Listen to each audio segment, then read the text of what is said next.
All right, welcome to this explainer. Today, we're exploring a totally massive shift in how organizations operate.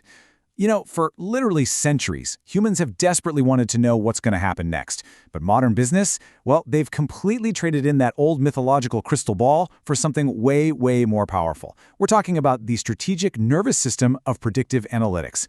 So let's dive right into this and see how data analysis is no longer just about looking backwards at what already happened, but is actively and accurately predicting the future. Okay, picture this. Imagine you're running a huge retail business, and you're suddenly faced with this incredibly high-stakes question. Will this customer churn? Meaning, is this super loyal buyer about to just get up and abandon you for a competitor? In the old days, you honestly wouldn't know the answer until they'd already walked out the door. But what if your systems could actually flag that departure before it ever happens?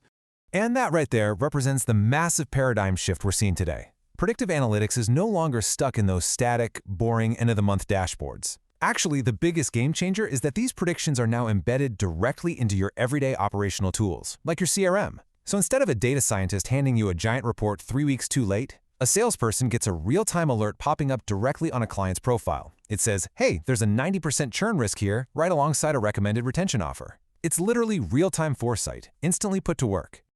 Let's move to Section 1, how predictions actually work. So how exactly are we pulling off this trick of predicting the future? Well, spoiler alert, it doesn't rely on magic.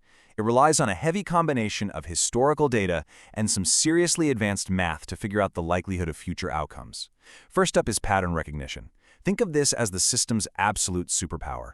Human analysts are incredibly smart, right? But we just naturally have limits on how much data we can process at once. Machine learning algorithms, though, they can endlessly sift through mountains of data. They're constantly hunting for hidden correlations and complex little connections that are completely invisible to the human eye. Now, I want to be super clear here. We are managing risk and probabilities, not guaranteeing magical certainties. Probabilistic forecasting means that instead of giving you a definitive yes or no for the future, the models give you ranges and confidence intervals. It's all about helping business leaders make highly informed decisions based on calculated risk. The third piece of the puzzle is continuous learning. The days of building a static model and just leaving it alone are totally over. Modern predictive models are self-learning. This means if customer behaviors suddenly shift, like say because of a major global event or some crazy new viral trend, the model doesn't wait around for next month's report. As soon as new data flows in, the prediction updates instantly. It gives businesses incredible real-time agility. So let's see how all this builds into practical application. Businesses face very specific predictive problems every day. Everything from predicting binary outcomes like churn to figuring out numeric values, spotting anomalies, or grouping different segments. We're going to pivot away from the theoretical mechanics for a minute and focus deeply on 3 specific models used to execute these predictions in the real world. Section 2. Classification. Categorizing data. Let's start with the first and, honestly, in some ways, the simplest of the predictive models. The really crucial point here is that a classification model forces a strict binary categorization. It looks at your historical data, learns exactly what characteristics lead to a certain outcome, and then it takes new data and drops it into distinct categories. It's designed specifically to answer broad yes or no questions, and that is incredibly helpful when you need to make a decisive, immediate action. To really grasp the breadth and power of this, let's run through some everyday industry scenarios. In retail, like we just discussed, the model answers, is this customer about to churn, yes or no? For a loan provider, it looks at a brand new applicant and asks, will this loan default, yes or no? Or in online banking, is this transaction fraudulent? Being able to accurately answer these super simple yes or no data questions literally saves companies millions of dollars. And because it's so easy to retrain this model with fresh data, you can apply it to almost any industry out there. Section 3. Clustering. Smart grouping. But what happens when a simple yes or no just isn't enough, right? And addressing individuals one by one is way too slow. Well, that brings us to our second model.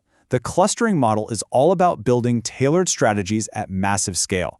It takes mountains of totally unstructured data and automatically sorts it into separate, nested, smart groups based on similar attributes and common characteristics. Let's make this concrete. Imagine an e-commerce shoe company wanting to launch targeted marketing campaigns. They have hundreds of thousands of customer records. Trying to create a totally unique, individualized strategy for every single person? Yeah, that's an impossible use of time.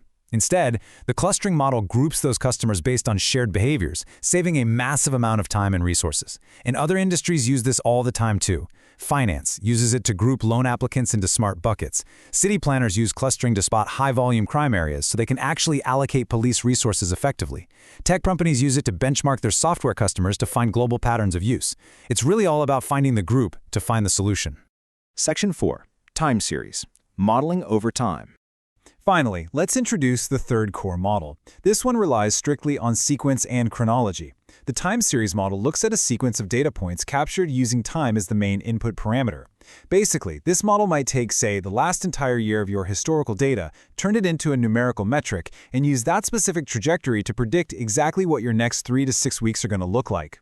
So, to feed this model, you need inputs that track a singular metric developing over time. For example, how many daily calls did a call center receive in the past 3 months? What were the sales figures for the past 20 quarters? Or how many patients showed up at a hospital in the past 6 weeks? But here's the really cool part. The model doesn't just blindly look at raw numbers, it actually factors in seasonality and events. It knows that retail sales spike in December or that hospital visits might shoot up during flu season, and it adjusts its predictions completely automatically. And this contrast right here shows exactly why predictive analytics totally outpaces the old way of doing things. Let's say a local salon owner wants to predict next month's foot traffic. They might use a pretty crude static method, just averaging out the total visitors over the past 90 days.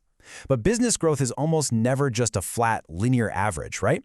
The time series model is way more dynamic. It can accurately model exponential growth and align perfectly with the actual trend of the company. That gives the salon owner a much more realistic picture of the future.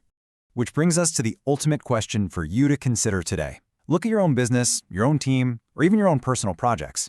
Are you relying on static dashboards and crude, simple averages from the past?